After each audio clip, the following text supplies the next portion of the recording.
Let's now talk about U.S. President Donald Trump. The day is here when he announced the significant reciprocal tariffs on India and China, but said that he is now being kind to them by charging roughly half of what they charge us. Calling these as discounted reciprocal tariffs, President Trump said the U.S. will charge an import duty of 26% on India and 34% on China. Speaking about India, President Trump described the tariffs by New Delhi as very, very tough. He went on to say that the Prime Minister recently left the U.S. and he is a great friend. But he said to the Indian Prime Minister that you are a friend of mine, but you've not been treating us right. India, according to the U.S., charges 52%, and they will charge them half of that, which is 26%. Japan, 46%. They would charge us 46%, and much higher for certain items like cars, little items like cars. 46%, we're charging them 24%. India, very, very tough, very, very tough.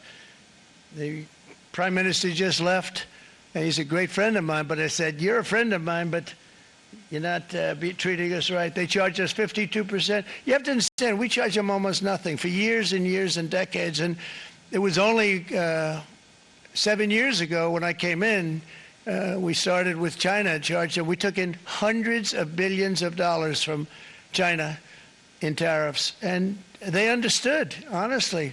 President Xi understood. He said, look, I understand, and the other countries, and they all understand. We're going to have to go through a little tough love, maybe, but they all understand. They're ripping us off, and they understood it.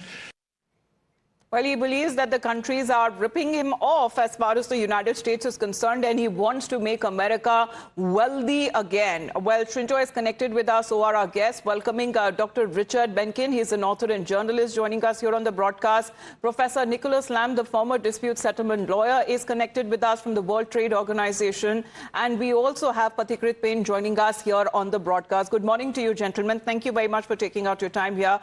First question to you, Srinjoy, because here, as far as when it comes to these reciprocal tariffs that now come into play, it is not just India but other countries as well when it comes to the announcement. However, there is a discount coming in the way for India, as he has called India as a very, very tough negotiator. Of course, also in the same line, calling Prime Minister Modi as his very good friend. Yes. Well, in many ways, these reciprocal tariffs are not just economic, they're also political.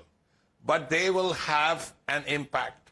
First, if you look at America, it's bound to be inflationary. Exactly how inflationary, we don't know, but there will be inflation.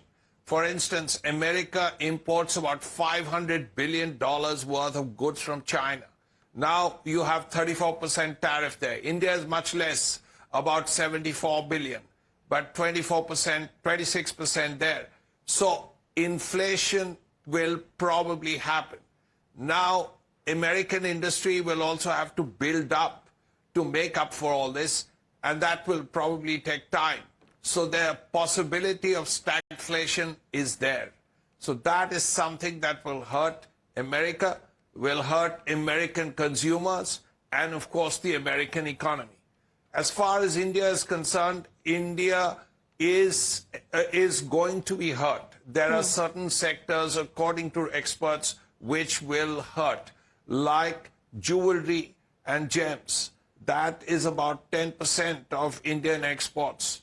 Then petrochemicals, possibly seafood stuff. There are areas which will hurt. Other chemicals, pharmaceuticals, these could hurt a bit. But India's, the tariff levels are about 26%.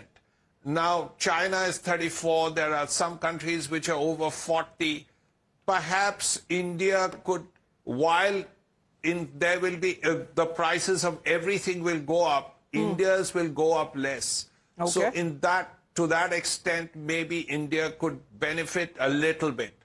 But thirdly, as far as the world is concerned, the possibility is of a shrinking of world output. And if that happens, then there is a possibility of recession. While global recession, is that a possibility as far as when it comes to the conflict regarding when it comes to these tariff wars that have now been imposed by the U.S.? How does it affect on India? Is it a mixed bag and not a setback? Or is India in a better position than many other countries? This is what Donald Trump has to say as far as the discounted reciprocal tariffs announcement that he made, also announcing that there would be a 20% levy on imports from the European Union and 10% from the UK as well. And also when it comes to announcing these tariffs war, multiple of the countries which are actually the main trading partners and allies of the United States have also reacted to this announcement. My fellow Americans, this is Liberation Day, waiting for a long time.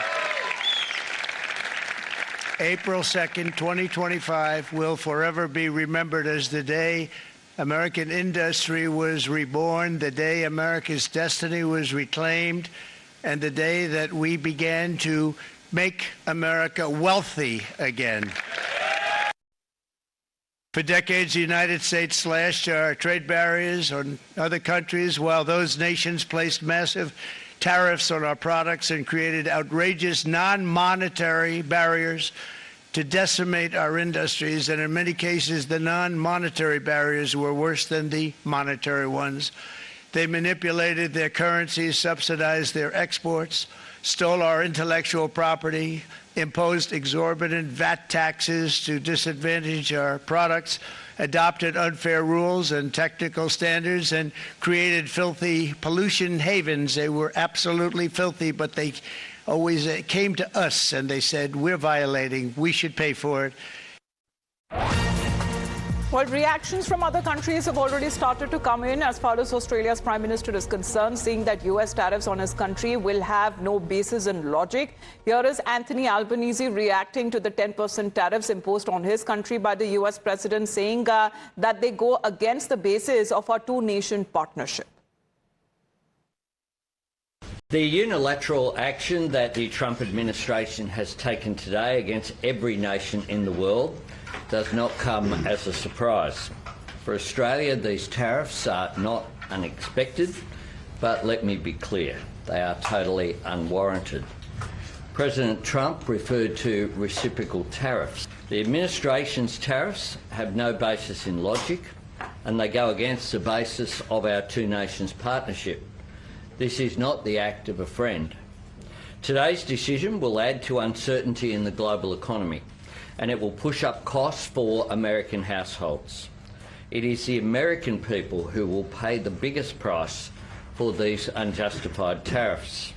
We will not join a race to the bottom that leads to higher prices and slower growth.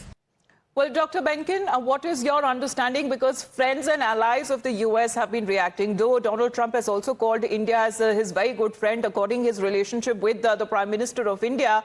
However, there is still no clarity on how the U.S. administration has calculated these figures when they arrived at the new tariffs, which Donald Trump has described as kind of reciprocal levies and not full reciprocal tariffs. What are your thoughts on it?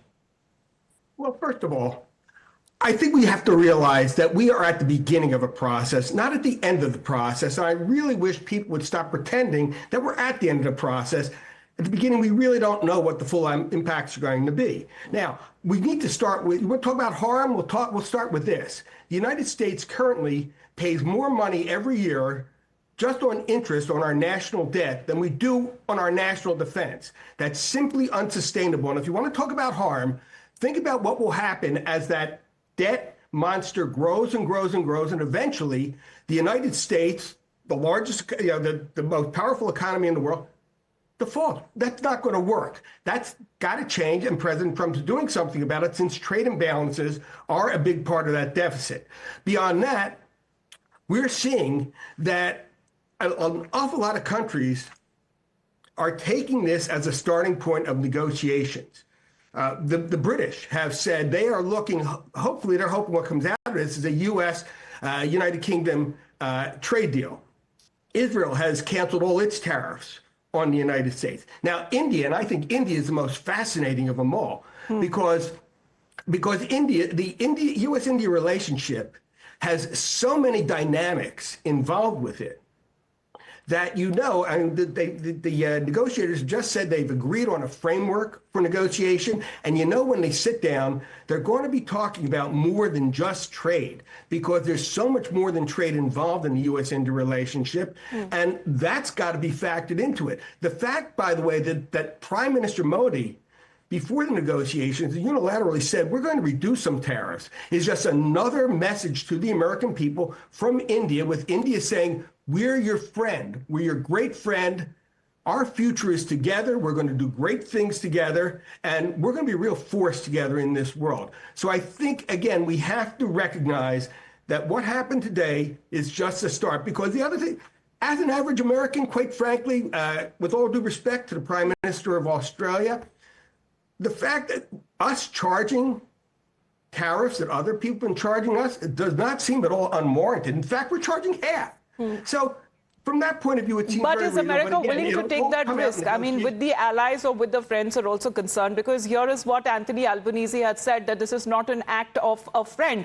However, as you mentioned, Prime Minister Modi and President Trump, they do have set a goal of more than doubling bilateral trade with India till by 2030, and also agreeing to negotiate when it comes to a mutually benefited multi-sector bilateral trade agreement as well. But there are other countries as well who have been reacting to White House, and here is what Canada and Mexico are also saying, because for now they have been exempted from the new reciprocal tariffs announced by the US President Donald Trump.